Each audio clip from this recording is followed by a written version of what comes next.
Bonjour chers amis, c'est Cyril de Lille. Aujourd'hui, je m'adresse en particulier aux musulmans. Mahomet ou Mohammed, que faut-il dire? Voilà la question que je pose aujourd'hui. C'est dans la continuité de la vidéo que j'ai postée récemment, dans laquelle je présentais la différence entre Jésus et Issa. Deux noms pour un seul personnage. Alors, je montrais dans la vidéo qu'en fait, non, qu'Issa n'était pas Jésus, que c'était une forme de Jésus déformé, et que le nom lui-même, Issa, ne contenait pas la même chose, n'avait pas le même sens étymologique que le nom Jésus. Dans Jésus, il y a l'idée de Dieu sauve, donc il y a une présentation de sa mission, tandis que dans Issa, il y a juste Dieu est généreux, ce qui change grandement les choses. En somme, Jésus contient la foi que l'on met dans la personne du Christ, tandis que Issa retire cette foi-là. Et bien de la même façon, Mahomet ou Mohammed,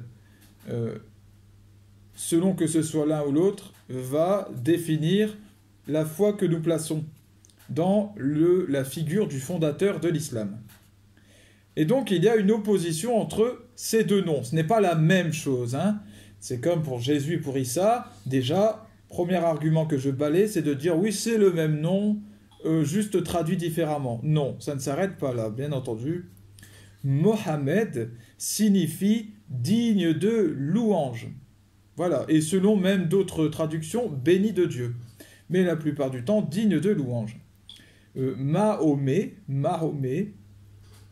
qui est une traduction littérale, une espèce de traduction française, une traduction francisée. En fait, ça vient d'une déformation de Mohammed, puisque les musulmans, les premiers musulmans qui sont arrivés en France parlaient de Mohammed. Eh bien, les Français qui les entendaient disaient, ils croient en un certain Mahomet.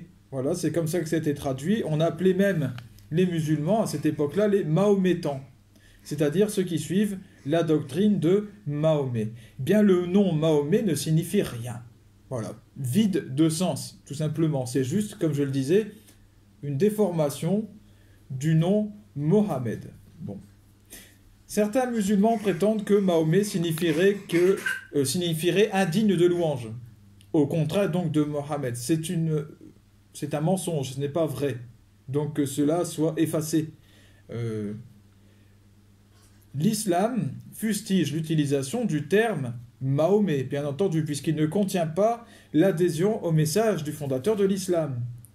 Comme pour Jésus et Issa, il y a un combat entre les termes employés. Celui qui dit Mohammed fait savoir donc en disant que cette figure, cet homme est digne de louange, il fait savoir qu'il respecte ce fondateur de l'islam comme un envoyé de Dieu, comme un digne de louange, comme quelqu'un qu'il faut respecter, dont il faut respecter en tout cas l'enseignement.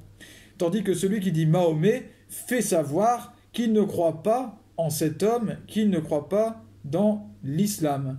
Voilà. Et moi, serviteur, Cyril de Lille, qu'en dis-je? Eh bien moi, vous le savez, j'ai déjà utilisé les deux termes. Je dis Mohammed quand je veux faire comprendre de qui je parle à certains musulmans, mais pour ma part, quand j'en parle moi, eh bien je dis Mahomet.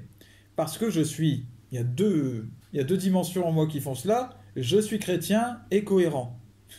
Je dis donc Jésus, c'est-à-dire Dieu sauve, car je crois que Jésus sauve. Je crois que Jésus est mon sauveur, je crois qu'il est Dieu venu sur terre, mort sur nous sur la croix, pour nous donner le paradis.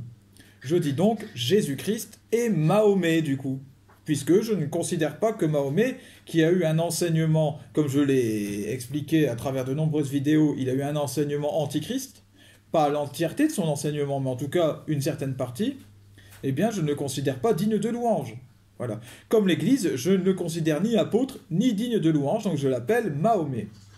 Ceux qui disent Mohammed, ceux d'entre vous qui me regardent, qui disent Mohammed, pour être cohérents, eh bien, ne doivent pas dire Jésus à côté. Ils doivent dire Issa. Car si vous croyez en Mohammed, si vous croyez en sa parole, vous ne pouvez pas dire que Jésus sauve. Alors vous ne pouvez pas l'appeler Jésus, c'est-à-dire Dieu sauve. Vous devez l'appeler Issa. Voilà. Puisque vous considérez que c'est un simple homme, c'est un simple prophète, comme il est dit dans l'islam. Voilà, c'est une question de cohérence. Que Dieu vous bénisse tous vos proches en cette nouvelle année qui débute. Salut à vous.